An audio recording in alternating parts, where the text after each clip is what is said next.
Well, now, this is a bit different. My colleague Peta Credlin, writing at the weekend in the Sunday Telegraph, outstandingly as she always does, and she wrote, and I quote, "I hope we've all worked out by now that a short, sharp shutdown of the economy is the sad but unavoidable consequence of trying to save Australia from an Italy-style meltdown of our health system and possibly tens of thousands of deaths."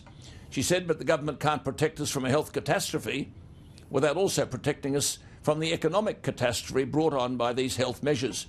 But then Peta went into the guts of it. Quote, "The real problem is wages."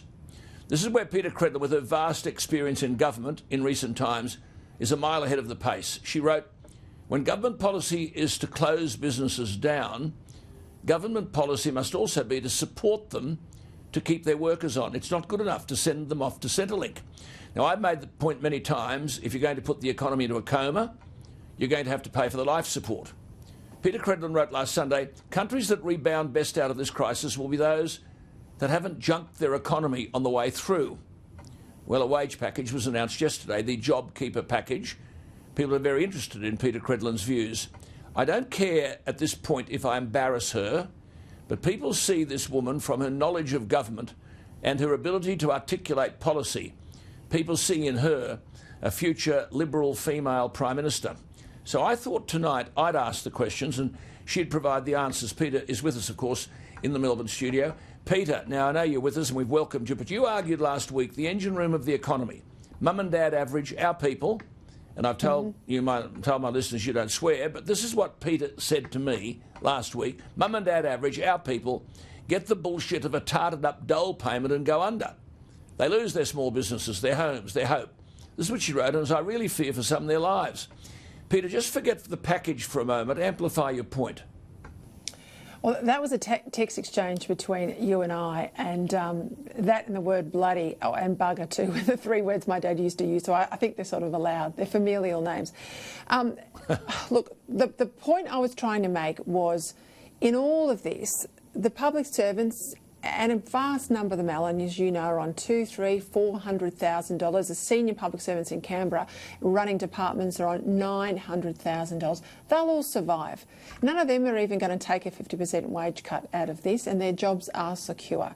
The people that work at the senior, very senior levels of the big multinationals, they'll all get protected and looked after because the business will shed the worker in the middle in order to get through this crisis. And they'll play the markets as they're all doing. Hence, there's all this short-term trying to appreciate the values of stocks on the market. That's why there's so much turmoil day to day. But everybody else in the middle, the businesses that are 50% of the employer base in Australia, the small to medium-sized businesses, they're really going to struggle.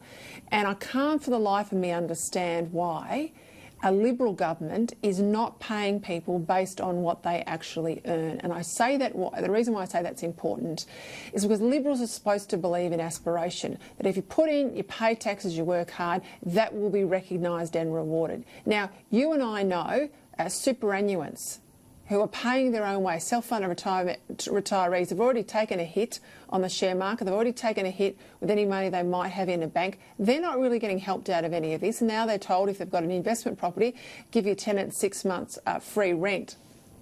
Ordinary people raising their families will take home out of this deal by the PM announced yesterday. And it's a lot of money. It's $130 billion. I've sat around budget tables and tried to find 10 and 20 and 30 and $100 million of savings. So $130 billion is big money. That announcement comes out.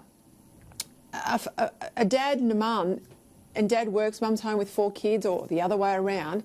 They're in Sydney, tough mortgage market. They're going to get $1,500 a fortnight and pay tax on that $1,500 a fortnight. The uni student who might get rent paid by mum and dad, and they work, enough that they earn, say, $500 over a fortnight at a clothes shop or waiting tables, they're going to get $1,500 out of this too. They're actually going to get $1,000 extra on what they're paid by the government to get through this crisis. And someone who is in a family way, they're in a lot of trouble. So I favoured paying their own wages. Now, don't be tough on the government, because you couldn't pay me enough money to be the PM right now. He is dealing with an enormous crisis of the like we've never seen. We bandy around the term unprecedented. This truly is unprecedented. And he's got to in many respects, put the economy in harm's way to save lives that are in harm's way. This is why two things. One, when they shut down the borders back in February and they copped a lot of criticism from the Chinese, I felt the government went a bit soft and they allowed tourism and the university sector to talk them out of it, right? So we've got the geographic luxury of being an island continent. Always keep our borders shut where we can in a crisis like this, and I think we didn't do enough. But two, don't draw this out so it's death by 1,000 cuts. Just one point there. Not death by 1,000 cuts. Peter, just one point, because you've been in government very, very recently. The argument, this is extraordinary really, because everyone's getting paid the same. So if you're full-time, part-time, casual, as Peter said, you're only on $200 a week, you'll still get your $1,500 a fortnight.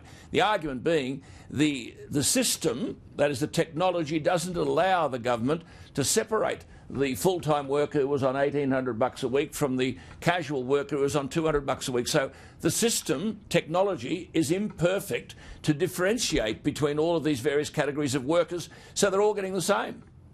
No, that's not true. The system does differentiate, because anyone who's got a business now in Australia knows they've got to pay via a payroll system brought in by this government in recent time, and every single time you pay your workers, you report that payroll exactly right down to the last dollar to the ATO, the tax office. So we know what people earn in this country granularly every fortnight, if that's your pay cycle, every week or every month, right? We know that now. It's reported every single pay. We can do it. What this came down to was a negotiation with the unions and with Labor that want a flat one-size-fits-all, as you know. Now, our tax system is not flat. The way in which we pay our welfare is not flat. Access to the pension is dependent on how much wherewithal you've got and your own personal assets. So nowhere else in life do we have this flat appreciation, except when ordinary people here need help. Good on you. Good on you. Marvellous stuff. Just one thing before you go then. Where do you think we stand in relation to this package, and how is it going to assist? I think it will give people some money coming in. I think those who have families, though, Alan, seriously will need to take up the offer of banks if they can negotiate it to have a 6-month holiday. I don't think $3,000 for a family with a home in Sydney, Melbourne or Brisbane will pay the mortgage and feed the family and all the other associated costs. They'll have higher energy bills, higher internet bills if they're all at home, and notwithstanding they've got no leisure activities or other things to do. I think the challenge will be 2, 3, 4 weeks into this, when people will be quite flat and they will be at home for a long period of time, their business is going to keep them on, hopefully, out of this. And we've seen a record level of businesses sign on to it today. It's well over 300,000. But that's because the business gets to defer its payroll to the taxpayer for 6 months. The test will be what happens after the 6-month period. Will they take that worker back on, or will they use it as an opportunity to jettison large parts of the workforce?